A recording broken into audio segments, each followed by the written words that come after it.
Apple has finally done it. They finally updated the iPad mini, something that hasn't been updated in a very long time. And I couldn't be more excited because the mini has always been my favorite iPad due to its size and form factor. And I think this year they did it right because they kept a very similar form factor. Fun fact, by the way, it's actually a little bit shorter than the previous iPad mini, but at the same time, it's offering more screen real estate, which I think everybody is going to appreciate. So in the box, you get the iPad mini 2021. You have the paperwork with a bunch of stickers. You know what? I'll tell you what. Whoever wants these stickers, I will mail them to you, okay? I will snail mail them to you. Just let me know in the comment section down below. I'll pick someone and I'll reach out to you. You get a charger, which is a 20-watt charger. And yes, this will work with your iPhone. This is important because your iPhone no longer comes with a charger in the box, and 20 watts is the limit that the iPhone can charge at. And of course, you get a USB Type-C cable because there is no longer a lightning port on the bottom of the iPad mini. It is now USB Type-C, allowing you to connect a ton of different accessories to it, and it also copies data significantly faster than what Lightning can do.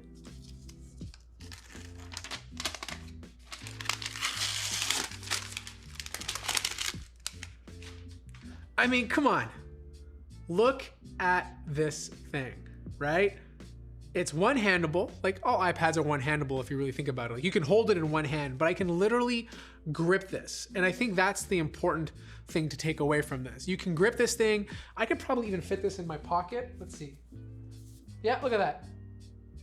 I can fit it in my pocket, which is awesome. You know, like I don't like carrying a big iPad around. In fact, I actually bought the M1 iPad Pro, the 12.9 inch, and I've literally used it like twice. And it's not because it's a bad device, it's awesome. It's just, I don't need something that heavy. I'd rather use a MacBook, which is what I use to carry around, than carry an iPad, just because I can do more stuff with it. It fits my workflow significantly better. But this is like the perfect secondary device. Like I can carry this in my bag, I'm not gonna feel it, and then if I need a second display, if I just want something to like hold in my hand to watch content on, this is literally the perfect size. Now there's a bunch of different colors you can choose from. This is the Starlight color. It's like a silver goldish color. It just really depends on how the light reflects off it. Like if I'm looking dead on, it looks very silver. But if I'm kind of moving it around, letting the light reflect off of it, you can kind of see like the goldish tones making its way through. Sometimes I even see a little bit of rose gold, which I think is pretty neat. But overall, it's a very interesting color, but if you don't like it, there's 3 other colors you can choose from. Now this is the 5G model, and the way you can tell is by the antenna bands that surround the top and bottom of the iPad mini. If it doesn't have the antenna bands, then you know it's the Wi-Fi model. Now if you're picking this up, the base model comes with 64 gigabytes. And if you're just buying it to watch content, quite frankly, that's more than plenty. But if you're planning on making this your main device, you can't just upgrade to 128 gigabytes. You got to pay more and buy 256 because there's only 2 models to choose from.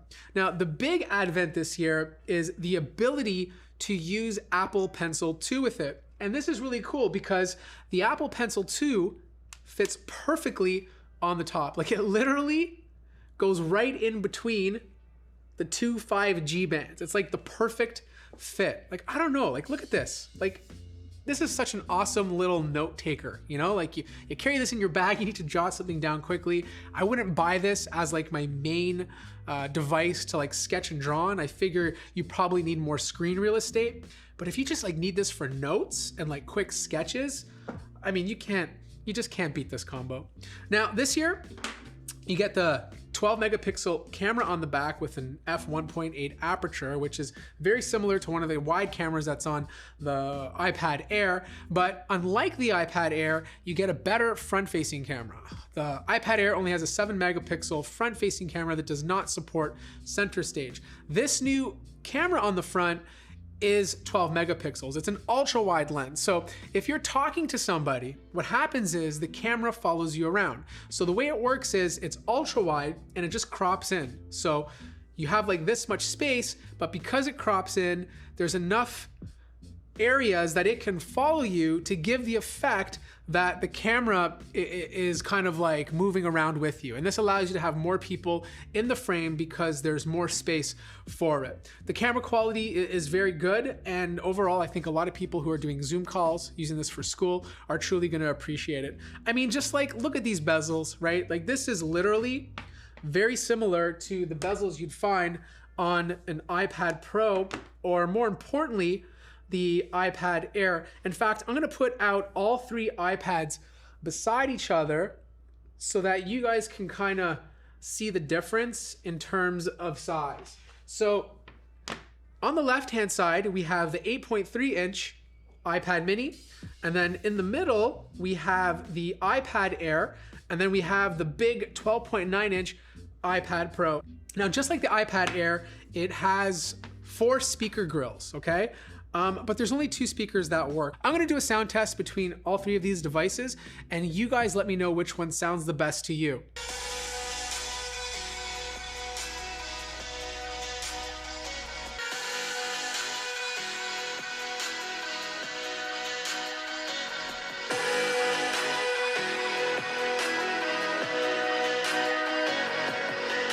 Now this year, the iPad mini 2021 is coming with the latest A15 processor. That's the exact same chip that's going to be inside the iPhone 13. The iPad Air, for example, is using the A14, and the new iPad Pro is using the M1 chip that you'd find in a MacBook Air or a MacBook Pro. Now, some of you like to see benchmarks, so I'm gonna run a Geekbench test so that you guys can see the difference in terms of performance. So the test has gone through, and this is super interesting. I knew the iPad Pro was going to win because the M1 chip is Apple's fastest chip right now, and the score reflects it.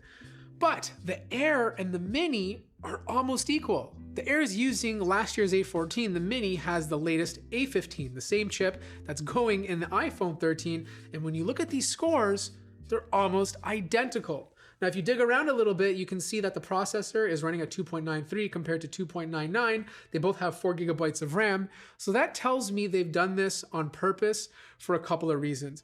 Maybe one, they want the iPad mini to have the exact same performance as the Air. So if you're deciding between the two, you're just basically deciding on the size.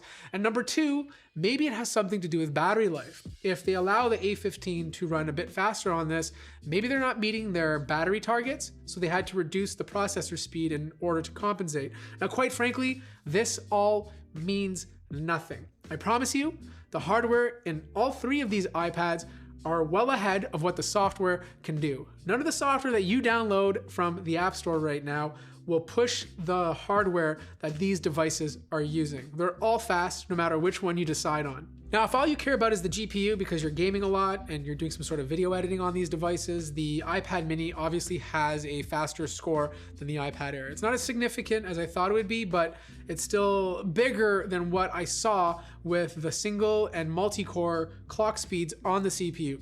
iPad Pro is still the king, as it should be, but fun fact, the iPad mini has a 5-core GPU, just like the 13 Pro and 13 Pro Max, whereas the 13 and 13 mini only have 4 cores. Again, I'm gonna stress this one more time. I doubt it makes a difference, and I highly doubt any of you will notice it on your day-to-day using of any of these devices.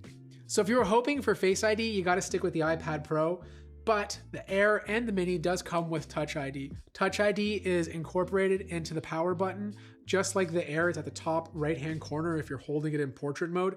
They painted the power button white because this is a lighter color, whereas on the Space Gray Air that I have here, it's more of a darker one.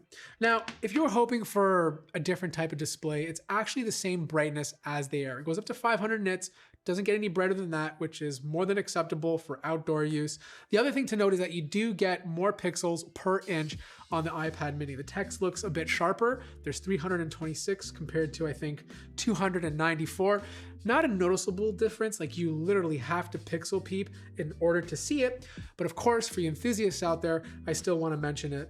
You know what? Since these carriers are promoting 5G like crazy, and to be honest with you, 5G is way overhyped right now. A lot of people are not seeing 5G speeds at all. I'm gonna do a little 5G test, okay? This iPad has a 5G SIM that's connected to Rogers, and my iPhone 12 also happens to be on the Rogers network too. Let's see which one does the better job.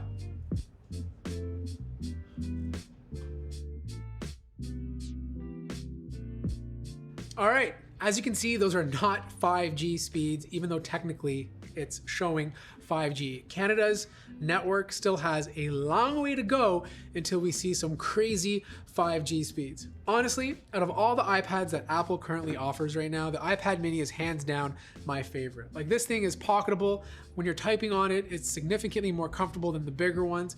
I like the fact that I can just throw it in my bag. I never feel it, but it's always there where I can use as a second display, as a reading device, as a device to consume content, or even just play games. That's why I like this thing. 8.3 inches is a nice little update to an iPad that needed an update a long time ago. If you have any more questions, there'll be a full review of this on my main channel, so make sure to go over there and subscribe as well. Like the video if you liked it, subscribe if you haven't already, and I'll see you guys in the next one.